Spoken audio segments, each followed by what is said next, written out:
What's up, everybody, and welcome back to Enjoying the Review. I'm your host, Incomparable Zach Jones, and on tonight's show, I'm going to be reviewing episode 4 of Creature Commandos entitled Chasing Squirrels. This episode is about the backstory of the Weasel. Little Pauly Shore reference for you there. By the way, I know that Sean Gunn voiced Weasel in the Suicide Squad movie, but he already gets to voice G.I. Robot in this cartoon. So I kind of think they should have got Pauly Shore. Just change it up a bit. Let Pauly Shore be the Wheeze again. You know what I mean? Before I get into everything here, guys, I want to remind you to please subscribe to the YouTube channel. Leave likes, thumbs up, positive reviews, comments, all that good stuff. As always, if you like, you can follow me on Twitter or Blue Sky at Zach Jones Live. That's ZachJonesLive. All right, guys, let's get into it. So, before I get into spoilers, if anyone hasn't watched my past reviews, I've been kind of lukewarm on this show. I think I did probably like this episode a little better than the previous, but I'm still not going to go super high. I think I'm going to go like a 6.2 out of 10. I think it's still just okay. I think largely the humor still most of it doesn't jive with me. I will say there was one part in this episode that made me maybe chuckle a little bit of a line from Frankenstein. But largely, I think most of the humor is still kind of not landing.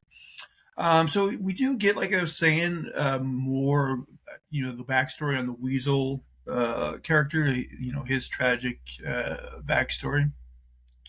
And, it was somewhat effective, I think. But I don't know, overall, I wish I could put my finger on it a little more, but there's still a disconnect I have with this show where it's just not hitting with me as much as I would like it to. There's nothing really offensively bad in it. It's just, I think, neither the humor, maybe it's the mix of tones too, because it tries to be silly a lot, but then it's mixing in these also kind of depressing and very serious themes, and maybe it just doesn't all mesh together in a gumbo that totally works. But let me go through the episode here, and I'll kind of pick it apart and see what I think. So if you remember, the last episode left off with the Commandos had defeated Cersei, but she warned them that, now they have doomed the world, which will play a part in this episode. So to start off, we start off with Flag and the princess. They're kissing each other goodbye. And Flag tells her that he has to leave to bring Cersei back to America. She asks him why he doesn't just kill her.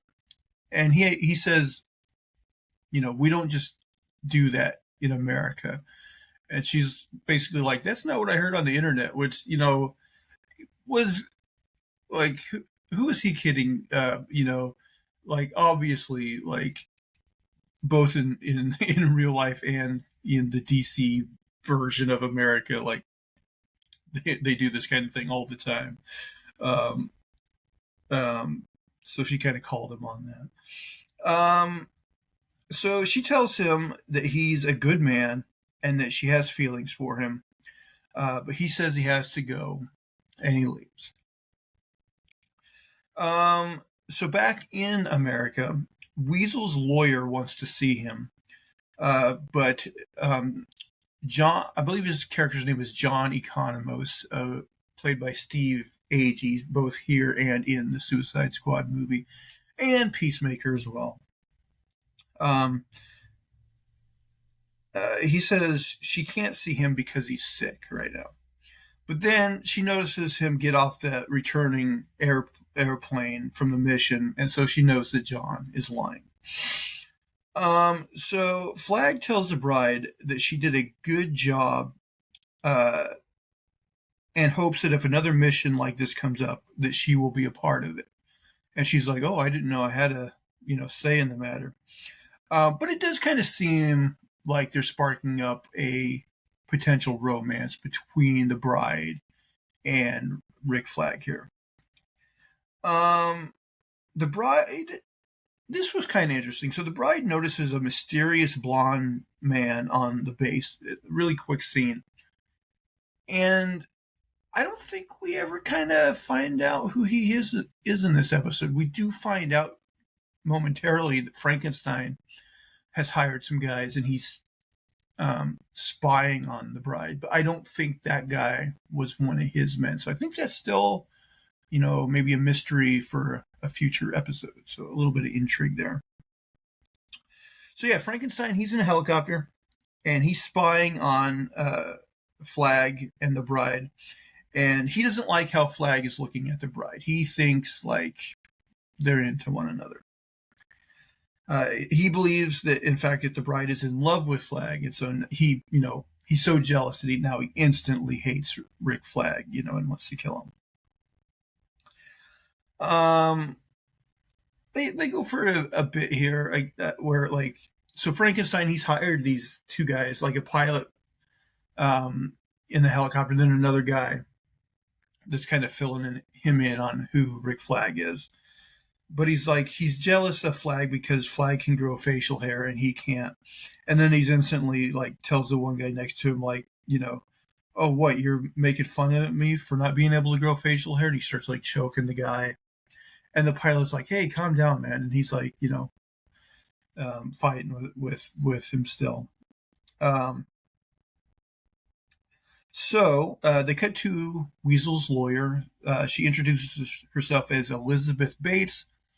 I read a lot of comics. I don't recognize her name from the comics, which I'm guessing she's just kind of a minor character here. She says she's an attorney with the Freedom Project, and introduces herself to Flag. She represents Weasel, who she refers to as John Doe because she does not know his real name. So I think she is under the impression, and this is what, even though they go into his backstory, they don't tell, was he a man? Was he a man that got bit by a radioactive weasel and became a weasel? Or was he always, a quote unquote monster of some description? She totally thinks that he's, was a man that got turned into this creature, I guess. But that is a mystery that's not solved in this episode. So she believes that Weasel's innocent, but Flag says he heard he killed 27 children. So in this moment, and again, just like with the previous two episodes, it's going to be a lot of flashbacks on the character that they're spotlighting. So Weasel has a flashback, and we see that it looks like he was actually trying to save some children from a fire when he got caught by the police. So she says, and she tells Flag that he was actually convicted of killing 8 children, not 27. But of course, she doesn't believe that he did that. So Frankenstein's helicopter crashes, and we see, and he kills the pilot. We assume he killed the other guy because that other guy is not there. And he writes Rick Flag's name on his hand in marker. So we get the sense that, he's coming after Rick Flag. Back in Belle Rev, Waller interrogates Cersei and says, Cersei's like, you can't hold me here. What are you even, charging me with? And Waller has this joke that she's charging her with first-degree witchy poo. Again, a lot of the humor in this show just kind of, and then even there, John and Rick Flag have this back and forth about hocus pocus. It's meant to be humorous, but it doesn't. None of it really lands. So she asked Cersei what she was doing in Pakolistan. She says she was trying to save their lives from the princess. Of course, Rick Flag thinks this is absurd because, he's in love with the princess and, doesn't think she's a danger. She said she was trying to kill her to save the world. Cersei tells Waller to join her in the interview room, and she will show her the future and what the princess will do. John tells her that as long as Cersei's hands are restrained, which they are, she can't cast spells, but she may be able to use her clairvoyance power to see the future and also possibly get in Amanda's head. So he's kind of warning her. So back to Elizabeth, the lawyer. She shows Weasel's photos of the dead kids to try to provoke a reaction. But he's busy licking himself, of course. But then when Weasel does look, he has a flashback where we see the kids at the school befriended him and gave him food. So, it's definitely foreshadowing that, he's not the bad guy that everyone thinks he is.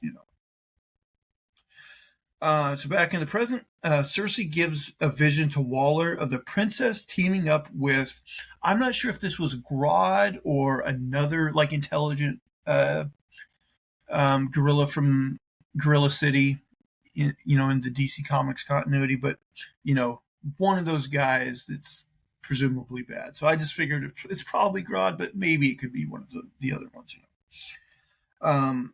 And in the vision, she takes over the world and she kills like all the superheroes, including we see Peacemaker, the Amazons. I don't know if Wonder Woman specifically. I think so, but we see like a bunch of Amazons on spikes or on spears.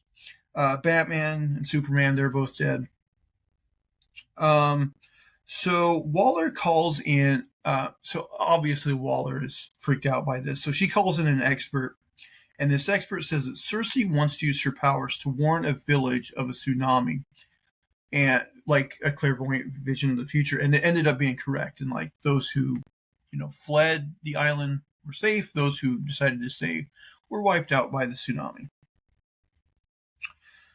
She says that Cersei does not see possible futures. She sees the future and believes whatever vision she gave Waller is genuine.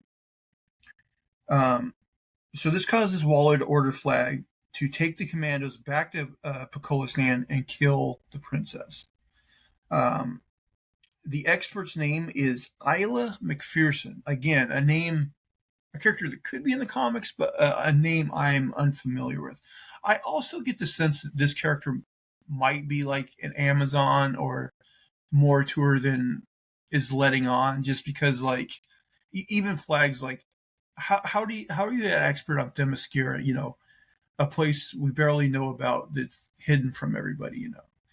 So I'm wondering if like maybe there'll be a little more to her, like maybe she's an Amazon or something.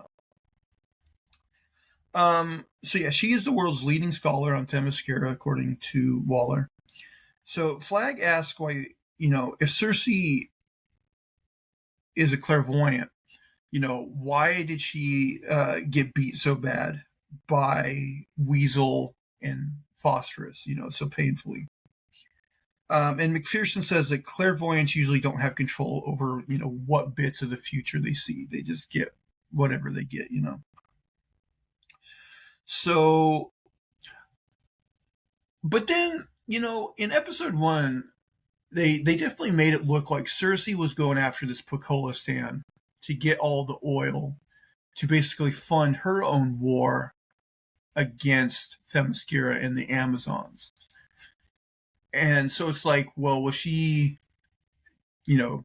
dishonest with the sons of Themyscira to get them on her side? Or is she, does she have, was that, it's unclear, like, because if she actually,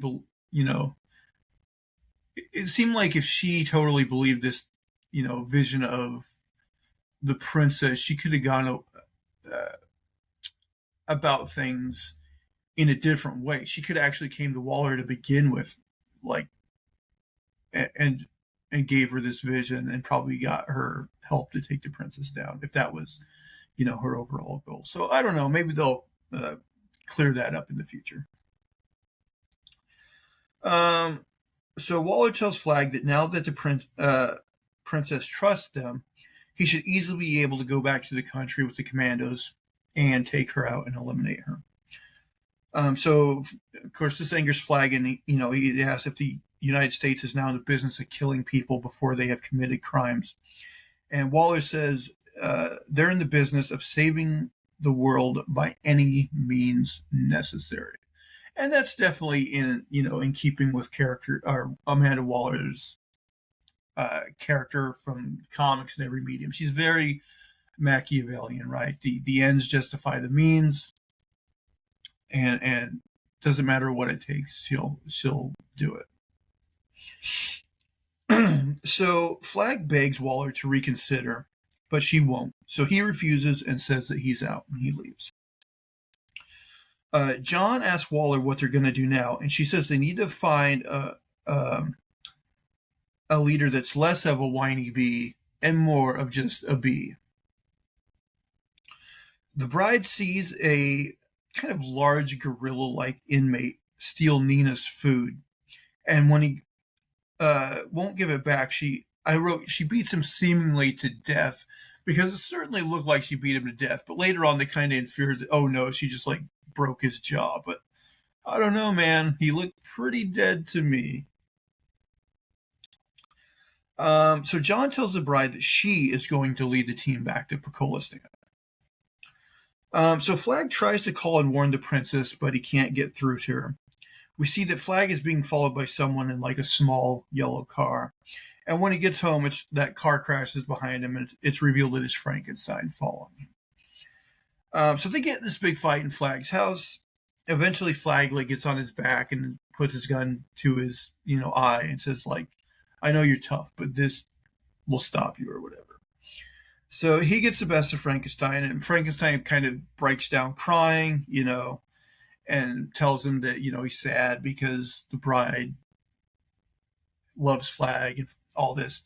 And Flag basically, reassures him that he's wrong and that he's not in love with the bride. So Frankenstein ends up befriending Flag over a cup of tea and like his story of the princess. And I will say, like, when they were fighting, I think Frankenstein had a line where he referred to Rick Flag as like Dilfy or something, which made me chuckle a little. Some of their interaction was amusing. And he has this whole thing where he compares, their romance to, Jack and Rose's romance on the Titanic movie and all this kind of stuff. So, I mean, it was an amusing enough dialogue. Frankenstein becomes a little overzealous and tells Flag that he's his best friend, and Flag's like, okay, so now he wants to team up with Flag to save the princess. So on the flight to Bakalova, Nina and the bride bond. She thanks her for going after the inmate that took her food and everything. And Nina asks her if she's really going to kill the princess, and she kind of flippantly says, one less human leaves, more room for the monsters to roam. Although, she's definitely a character that puts on the tough exterior, but we can tell she does like Flag. So, like, she does, it doesn't seem like she hates all humans or anything like that. And also, she loved, Victor Frankenstein, of course.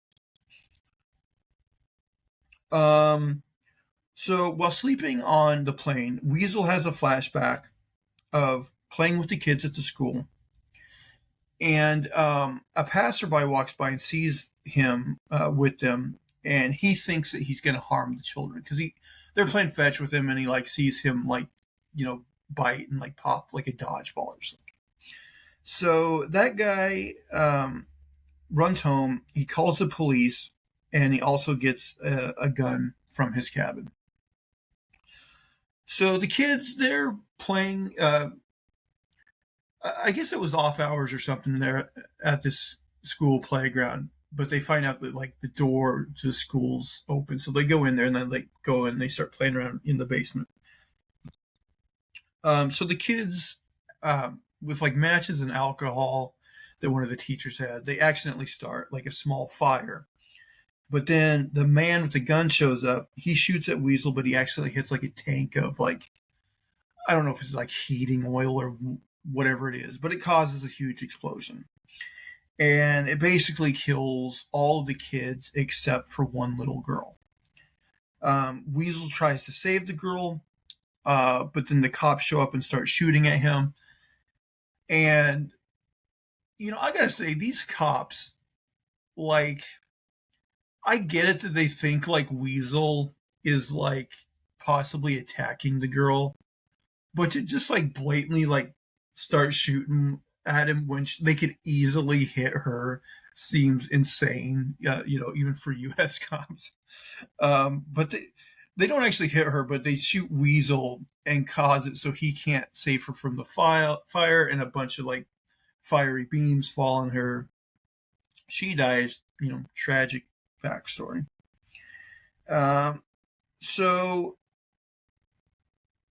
to cap things off, Nina sees him, kind of like moving in his sleep, and she wonders what he's dreaming about. And the bride says he's probably just chasing squirrels, hence the title of the episode. So there we have it. We get Weasel's tragic backstory. And now we know that, he's basically a good guy, so we can kind of root for him. Which makes me think that maybe, like, here's what I would do, I think. I would have him eventually die saving another little girl, to like a bittersweet type of thing where like he kind of in his mind redeems himself for that, but then we get the tragedy of him dying. I don't know. Maybe that's too morose. Maybe this show is already depressing enough. I don't know. Maybe we don't need that. GI Robot did already die, but of course he's easy to bring back. Although like I said, Sean Gunn voices them both, so he would still technically have a job even if they do away with Weasel. So there you go. There's there's the loophole. So yeah, I think overall, I like I said at the beginning, I think I did like this episode. Probably the best so far. It'd be close with the last episode, the GI robot centric episode, but still, it's not knocking my socks off. Like I said, I'm going to give it a 6.2 out of 10. I think it's just okay. It's fine. But fingers still crossed. They've still enough mystery in this thing. I guess in like after the first couple episodes when they did the preview of what's to come in this season, like apparently like I've heard that like I didn't even notice it. Maybe I didn't pay enough attention to that teaser, but somebody said like it looked like Clayface was in that teaser, and so the speculation is like maybe like the princess is actually Clayface. I don't know if I guess it could be true. But I'll be interested to see like what the princess's like plan that we got a taste of actually is. Like, how does she amass this huge army and all that kind of stuff. So, and also like I said, who was the or maybe I just missed it. Did they spell out who that mysterious blonde guy on the base was and I just missed it? If I did, comment down below. Let me know what you think on that. But we got a little bit of mystery to keep us going, and we are starting to see the formula of this series, which is fine. We get several flashbacks of a certain character to learn more about him, while at the same time very slightly advancing the story that's going on in present day.